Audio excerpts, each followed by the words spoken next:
আল্লাহর কসম, যারা মাজার জিয়ারত এই সুন্নত ইবাদতকে মাজার পূজা বলবে, এদের বউ অটো তালাক হয়ে যাবে।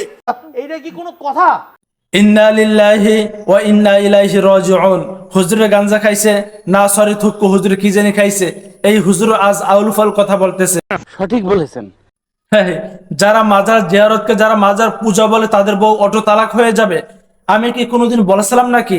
দর্শক, আপনারা কোনোদিন বলেছিলেন নাকি আস্তা কাক্কা হুজুর এই কথা আপনি কেন বললেন? তুই ধৈর্য ধর। মাজার জিয়ারত সুন্নাত।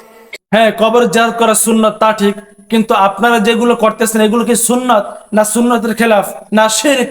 এগুলো কি কোনো মাজার জিয়ারত? এগুলো তো মাজার পূজারই বলে। আচ্ছা, যারা মাজার জিয়ারতকে যারা মাজার পূজারী বলে তাদের বউ যদি অটো তালাক হয়ে যায়, আমিও বলে দিলাম যারা মাজার জিয়ারতে কবর জিয়ারত নামে ভণ্ডামি করতেছে, শিরক করতেছে, তাদের বউ অটো তালাক হয়ে যাবে। এক ফুটা রক্ত দেহের মধ্যে থাকতে মাজারের দিকে চোখ দিলে তোদের চোখ উপড়ে নেওয়া হবে, জোরে বলেন ঠিক কিনা? আর এই ব্যক্তিকে এ তো বড় বড় গলায় বড় বড় কথা বলে। যেখানে ভণ্ডামি হয় এমন মাজার ভাঙ্গার পক্ষে আল্লাহর হাবিব, মাজার উপর ছাদ ভাঙ্গার পক্ষে আল্লাহর হাবিব, আর ইনি দ্বিমত করতেছেন। ওলি আল্লাহদের মাজার পূজার জন্য নয়, ওলি আল্লাহদের মাজার আমরা জিয়ারত করি, জোরে বলেন ঠিক কিনা? চিল্লায় মার্কেট পাওয়া যাবে না।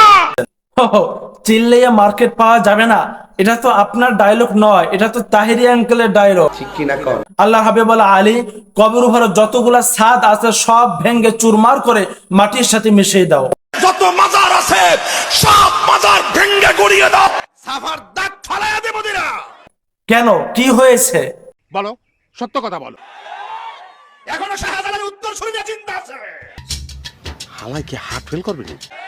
যারা ঘরের কোনায় পয়সা পয়সা বলে মাজারটা ভেঙ্গে লাইতা, আইও না বাংটা। সুরমা নদীর কোনায় কানায় ঠ্যাং ভেঙ্গে ফেলাই দেব।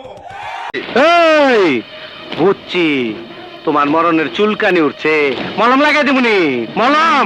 আহা তাইরে আঙ্কেল, আপনার মনে চেতে গেছেন নাকি? আপনার মনে মাথা গরম হয়ে গেছে? তাহলে একটু চলুন, আপনি আর আমি একটু গান গেয়ে আসি।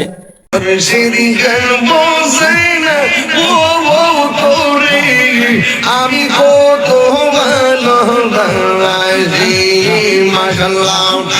দর্শক, আসলে যারা মাজার ভাঙ্গার ব্যাপারে দ্বিমত করে থাকে, আসলে তাদের ভিতরে সমস্যা আছে। তারা মাজার জিয়ারতের নামে মাজার পূজা করে, ভণ্ডামি করে, শিরক করে। দেখেন, কবরের কাছে গিয়া বসে মাথাটাকে কবরের সাথে মিলানো, এটা কোন জগতের বাটপারি? এগুলো কি আমরা কবরের জিয়ারত বলতে পারি? এগুলো তো অবশ্যই মাজার পূজারি, এগুলো শিরক, এগুলো থেকে ফারাক থাকতে হবে। আল্লাহ তাআলা বলেছেন, ইন্না শিরকা লাযুলমুন আযীম, সব থেকে বড় গুনাহ শিরকের গুনাহ।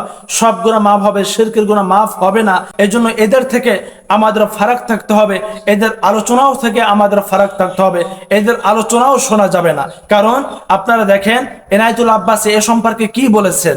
এসব বাজারি ভণ্ড বক্তারা মানুষকে মুশরিক বানায়, কাফের বানায়, বেদাতি বানায়। সুনামগঞ্জের মাটিতে তাদের জায়গা দিবেন না, জুতা পেটা করে বহিষ্কার করবেন এইসব মাজার পূজারী মুশরিক বক্তাদেরকে।